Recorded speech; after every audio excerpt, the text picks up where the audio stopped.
about the words that we speak, it would be during the Christmas season, wouldn't it? During Advent.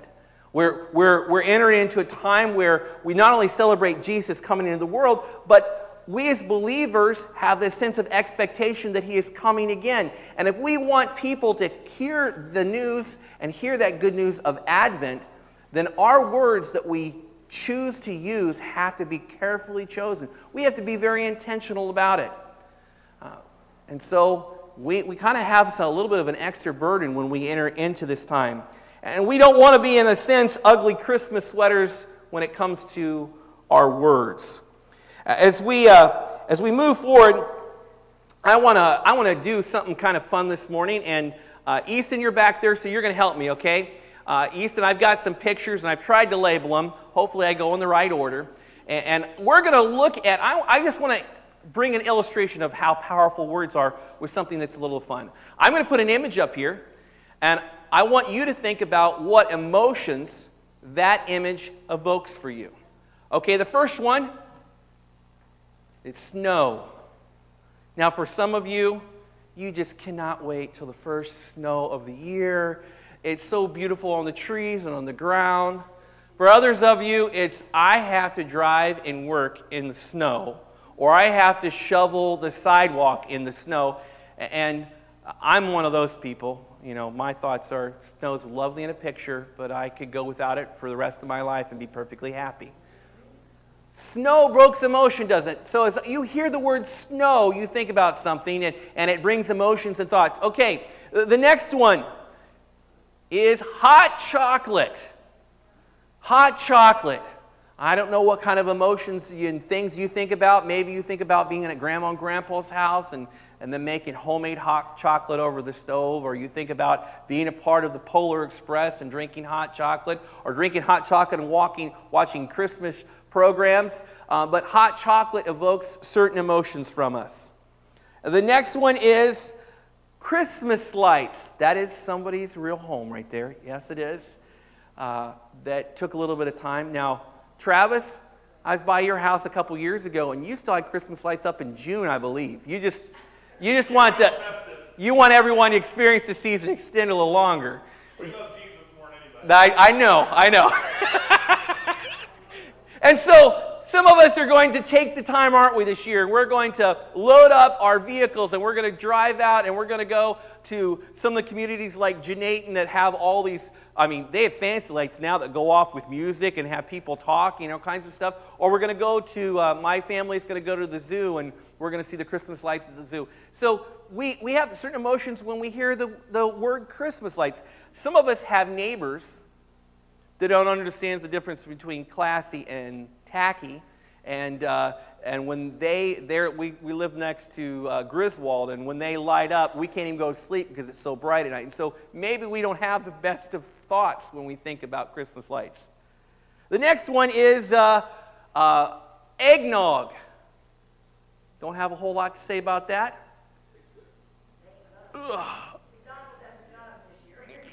Well, you folks, I'm just going to tell you, I have feelings that they are not positive about eggnog. We'll move on to the next one.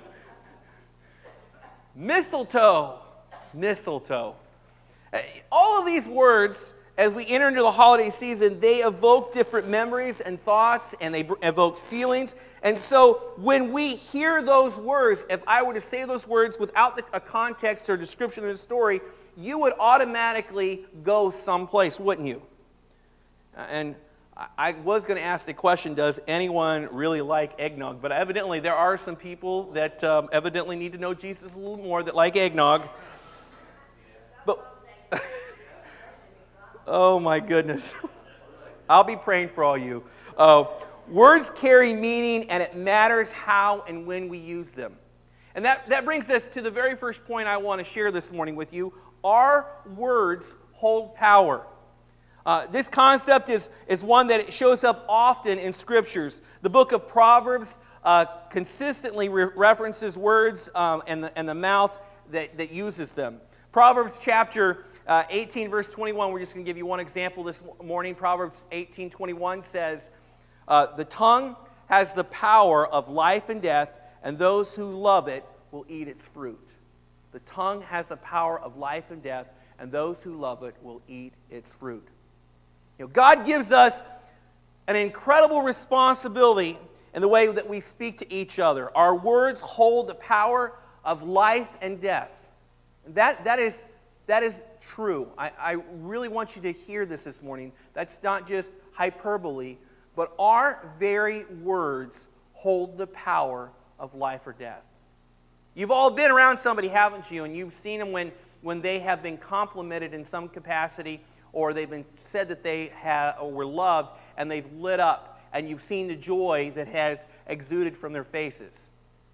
But you've all also experienced, either personally or by witnessing it in somebody else, when somebody has been insulted or tore down, and you've watched as life has literally left them. And that's devastating. Words are powerful. I still remember things that were said to me by my parents when I was a boy. I remember words that were said to me by my youth leaders, and I'm going to pick them. Okay, my brother's here, my younger brother. One of us has got good looks, and the other one got brains. You can decide which is which. But Chad's at the back this morning, and Chad, I was thinking about when I saw you come in to the first service this morning. I was thinking about you and Jamie, and I was thinking about, without mentioning names, I was thinking about a former youth pastor that we had, that you and Jamie especially had, and how at the early stages it was really, really good for both Jamie, my sister Jamie, and my brother Chad. But in later years, that gentleman said some things to both my sister and to my brother that actually were very, very hurtful. My sister, she really is a pretty smart young lady and very, very successful. Went on and did well in school, and had a youth pastor, if you can imagine this, tell her that she was not college material. And she was a straight A student. Just utterly devastated her. And so this morning, as we have to understand, I think any success that I have had, I want to give it tribute to where it goes. There have been people, there have been church people, there's been my parents, there have been youth leaders who have told me that they love me, have told me that I'm wonderful or that I'm smart or whatever it might be, and those things have gone on to help push me to be successful. But I have to acknowledge this morning that that's not always been the case for every person, and that's not been the case for every person who goes to church, has it? There have been youth pastors, and there have been pastors, and there have been church board members and leaders that over the years they have said things that were damaging. They were hurtful. People have been held captive by those emotions, and even to this day are having problems moving forward when it comes to worship in the church. As a youth pastor, I can say this now. I've been removed now for a number of years, and people don't know who I'm talking about. But as a youth pastor, some of the most damaged teenagers I dealt with were church kids. And I'm not talking about fringe kids that came once in a blue moon to church. I'm talking about church kids whose parents I served with on the church board. They long to hear simple words like, "I love you," or "I'm proud of you" from mom or dad. And for some reason, the parents did not possess those words in their parental vocabulary, and I don't know why. It's an unfortunate side of things.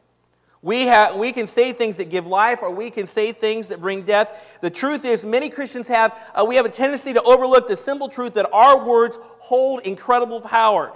And during this Christmas season, when we are surrounded by friends and family, we have the ability to do real damage by saying something that we should have kept to ourselves, or by saying things that are harmful in our relationships with others. During a difficult season like we have had over the last year or two, it's even more important because we have not spent as much time together, have we? We've avoided gathering in groups, and we've kept to ourselves. And so when we come together, what we say when we come together becomes all the more important. And let me say this before I go any forward. I'm not saying that there aren't times where we don't need to speak the truth, and the truth can be difficult.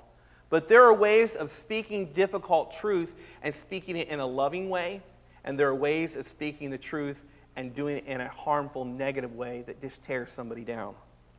And sometimes we have to learn how to do that, and some of us need to go back to school, I think. In the book of James, we are given extensive warnings about what kind of damage our speech can cause. James is addressing the early church as they learn how to interact with one another in ways that help move the church forward. And this morning, the main text, if you want to have a main text this morning, is going to be James chapter 3. And we're going to start at verse 3, and we're going to read a few verses, and we'll finish up with 12 by the end of the message. It says, when we put bits into the mouths of horses to make them obey us, we can turn the whole animal. Or take ships as an example. Although they are large and are driven by strong winds, they are steered by a very small rudder whenever the pilot wants to go. Likewise, the tongue is a small part of the body, but it makes great boast. Consider what a great forest is set on fire by a small spark. The tongue also is a fire, a world of evil among the parts of the body. It corrupts the whole body, sets the whole course of one's life on fire, and is itself set on fire by hell. Well, James isn't really mincing any words, is he? Those are some pretty strong words. James is teaching us in order to stop using ugly words, we need to learn to control our tongue. There are multiple examples of large items being controlled by small items. James says horses are controlled by bits in their mouth, or our ships are controlled by rudders, or even a forest fire starts from a very small spark. The same thing is true of our tongues. It is small in relationship to our whole body, but it has the ability to not only control us, but to ruin our lives, doesn't it? How many times, and be honest this morning, how many times have you received an email at work that just makes you angry? My wife's laughing because I hear about all those emails. How many times have you received a frustrating text? Too often, our first response is to want to shoot back with a quick email or a text, a whole lot to cut to the bone. In my last role as associate pastor, I was the sounding board. My father was a senior pastor. I was a sounding board for him. He would get something from somebody in the congregation, and he would just have his dander all worked up, and he would be ready. He would type out this long email, and then he'd say, Brett, get in here. Read this. And I'd read through it, and after I read through it, I'd be like, well, Dad, what are you trying to accomplish? Well, I want this and this to happen. Well, if you say it in that way, this and this is going to happen. And there were times where emails weren't sent. There were times where emails were reworded. The point being, we have to be careful not to just say the first thing that comes to our minds, because our words have the ability to kill. Without restraining, our words can lead us to deeper conflict. And that brings us to point number 2 this morning. Put a leash on your lips. I love that. Put a leash on your lips. James chapter 3, verse 7 lists animals and how they're tamed. And it says in verse 7, for every species of beasts and birds, of reptiles and creatures of the sea, is tamed and has been tamed by mankind. Animals independent of us, we have had the ability to tame. I have seen people walk cats on a leash, and cats are one of the most stubborn creatures that you could ever come across.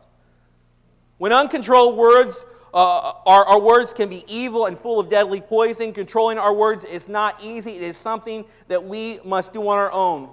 We need the Spirit of God to empower us. I want to give you a few practical questions you can ask yourselves before you just respond with your words. And here's, as you think about what you might say, here's a couple questions. Question number 1, will what I'm about to say honor God? The true test of our words is the best way that they reflect on our Creator. As we think about specifically this morning, being in the Advent season, what we are trying to communicate as Christians is what I'm about to say to whoever I'm going to say it to. Is it going to honor God, or is it really about me feeling like I got my 2 cents in? will what I'm about to say honor God? Question number 2. Will what I'm about to say honor the person I'm saying it to? Honoring someone else means that we express respect and admiration in the way that we speak to them. I shared this morning with early service, and if my mother-in-law watches this is for you, Pam. When Serena and I were dating, one of the things I witnessed in the home, we would go home, and Pam she worked a full-time job. She would come home and she would make a meal for the family. And one of the things that just bothered me, and it still bothers me, is that her younger daughters, they were still at home, high school, junior high, or younger, depending on when in our relationship where it was, they would just say, "Oh, this is disgusting, Mom. Oh, this is awful." And in my home, you never complained about what Mom made, because if you did, you dealt with Dad. And there were some meals, and my mom will tell you, if you ever get a chance, she's a lovely Christian woman, she will tell you, early on, she was not much of a cook, and there were some pretty bad meals that we ate. But we would smile and say, "This is wonderful, Mom, this is wonderful." We would just keep eating because it was out of respect to my mother. And so when we got married, we had conversations about different things, and one of the things that we expressed was that as spouses, we would make sure that our children spoke about her and spoke about me in respectful terms. And I'm a pretty laid-back guy. One of the quickest ways to get me worked up is for one of my kids to make some comment to their mother that is inappropriate. I will get fired up, and dad voice comes out, and I go into dad mode, and probably somebody's tail end is going to get whacked if they disrespect their mother. It's just the way it's supposed to be. Will what I'm about to say honor the person I am saying it to? Third question. Number 3. Will what I'm about to say be something I will regret? In the heat of the moment, when we're worked up, a lot of us, and a lot of you guys are pretty sharp-witted. It's just the way you are. You're pretty smart people. You can say some things that are pretty cutting. And you might be right, and what you're saying might be correct, but that may still cause permanent damage. And once it has left your lips, it is so hard to take back something that you've said. You can say 100 compliments, but that one insult is the insult that your kids are going to remember. We have to be careful with our words. The reason our ugly words are such an issue during the Christmas season is because this time of year is meant to celebrate the birth of Jesus and the joy that He brings to us and to other followers. Christians are meant to be representatives of this joy. But we sabotage it. We sabotage our job when the words that come out of our mouths do not express joy, but they're just the opposite. My dad, he's a retired minister, he used to call those people joy suckers. Always negative, had nothing good to say, but somehow they were talking about being saved and sanctified. We would call them saved and petrified. That was better reaction to who they were. James chapter 3, verses 9 through 12, James says these words. He says, with the tongue we praise our Lord and Father, and with it we curse human beings who have been made in God's likeness. Out of the same mouth come praise and cursing. My brothers and sisters, this should not be. Can both fresh water and salt water flow from the same spring? My brothers and sisters, can a fig tree bear olives or a grapevine bear figs? Neither can a salt spring produce fresh water. Each year, Christians all over the world attend Christmas services singing hymns about the greatness of God. They light candles and sing Silent Night in the churches to celebrate the birth of Jesus. Why then do many of these people turn right around and say ugly things to others around them? James believes this is a problem that we need to address, and I think James is correct. He says we cannot have it both ways. You cannot say you love God while cursing the people He's created. As a spring cannot have both salt and fresh water, and a fig tree cannot produce olives.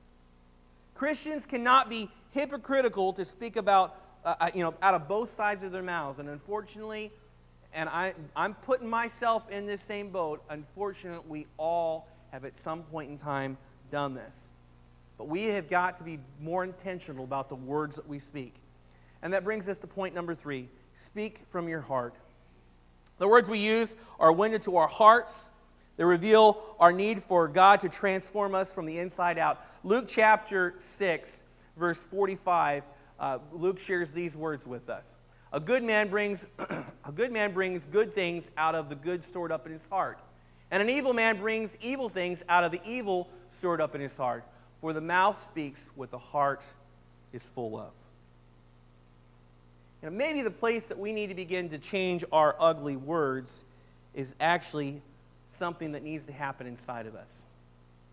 We were in Sunday school, and Lee was doing a fantastic job, and we were talking about I think we were talking about how we react to different things.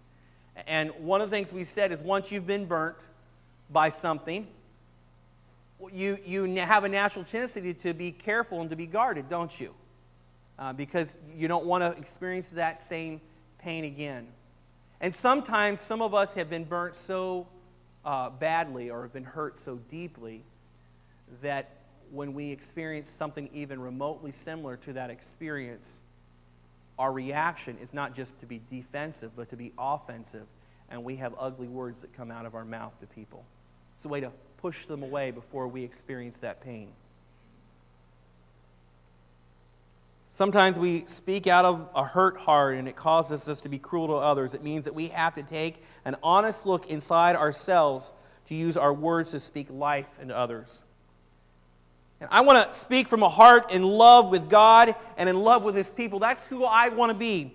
I want to allow an overflow of passion for Jesus to be the reservoir for my language. The first place we see this is in our closest relationships. When our hearts begin to lean towards Jesus, we will see it in the words that we speak towards our spouse. We'll see it in the words we speak to our friends. We'll see it in the words we speak to our children and grandchildren. And we will also see it in the words that we speak to our so-called enemies. In his book, Praying Circles Around Your Kids, Mark Batterson introduces a concept of speaking intentional words over your children. Who do you want your children and who do you want your grandchildren to be? I want you to think about this morning. A real honest question. Who do you want your children and who do you want your grandchildren to be this morning? Maybe they're grown, but we can still have dreams for them, can't we? Who does God want your kids to be? Mark says, then speak it over them. A friend of mine does this with his daughter. He said it to her so often that she can repeat it back to him. She believes it. She believes that she is beautiful. She believes that she is kind. She believes that she is strong. And she believes that she is worthy of it. As a father, I am continuously asking myself, and I'm being honest with you, am I speaking words of love over my children? Am I intentionally telling them I love them?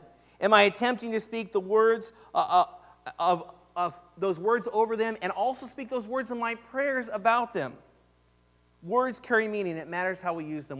When we went home for Thanksgiving break, and this is not to toot my own horn, but I just want to give it as an example. I really do this. When we went home to spend time with my sister-in-laws and to be with my sister as well, they have some little ones. My sister has a boy that is Jonah's age and has Vera, who's 2 and 3. My wife's correcting me, 3 years old. Vera is funny. You never know what's going to come out of that little girl's mouth. She's hilarious. And then her sisters, my sister-in-laws, they have 2 children. And one is, are they both 1? I'll make sure I'm saying this correct now this time. Theo's 2, and Savannah's 1. Yeah, they're just babies. So all the ones that are talking can understand you. I intentionally, when we were home for Thanksgiving and having Thanksgiving meal, picked them up at some point in time in the night, and I told them, I want you to know that your Uncle Brett loves you very much. I really did do that. And I did it because I wanted to put that into them. When my own kids misbehave, Elijah, you back there awake? when Elijah or Annika or whatever, when they get the dad talk, which nobody ever likes the dad talks, the dad talks, I always try to make sure that I end up by saying, the reason why I'm saying this to you is because I love you very much. And I tell my kids that they are smart. To my daughter, she is beautiful. I told her last night, if any young man she dated ever laid a hand on her, I'm a preacher, but they might find his body buried behind a parsonage somewhere. That's right. I know a few people with backhoes. We might be able to make a group effort of it. Words carry meaning. It matters how we use them. I got one challenge for you this morning. And it's simply this. In conclusion this morning, I want to invite you to use your words to encourage others and lift others up. That's all I want you to do this morning. In fact, I want to give you a very specific thing I want you to do this morning. I want you to specifically think about one person. Maybe the Lord's going to say more than one person, but Pastor's saying one person. One person. And this week, don't wait till next Sunday. Maybe even do it this afternoon. Call them, text them, or send them a card. And use your words to encourage and lift them up. Wouldn't that be wonderful to be a part of a community of believers that you know that every Sunday you gathered with, we're doing nothing but trying to lift one another up and encourage us? That's where I want to be. When I go through a rough period, and let's be honest, I have things I don't share with you guys that are going on in my personal family and life. But I deal with the same stuff you guys deal with. You guys have stuff that's private, even you don't share with your pastor. And when you come here, you don't want negativity, do you? When you come here, you want to be with friends who will love you and embrace you and be there for you, even if they don't know something's going on. So would you take it to heart? Would you take somebody, one person this week, and either with your words over the phone or through a text or through a card, encourage them and lift them up? Amen? Let me pray for you this morning. We'll dismiss you this morning. Lord, thank you for the opportunity we have of being here and gathering together. I know we love our families, and I know we love our friends. That's why they're friends and they're family. But stuff happens, and we all, because we don't think about how intentional we're being, we allow things to get out of pocket, and we say things we shouldn't say. We think we're justified, and afterwards we realize we really messed up. Lord, allow us as we leave to be intentional and to think about our words, to take the time before we go and say something, to process what we're going to say and what the result is going to be. And most importantly, not only about negative things, Lord, but allow us to be intentional about our words of encouragement and love towards others. As a church family, if I'm doing that for all of them, then they're not only doing it for me, but they're doing it for my wife and for my kids. And that's a church family that I want to be a part of. Thank you, Lord, for all that you've done and all that you're doing. We give you praise this morning. And all God's people said, Amen. Thank you for coming this morning.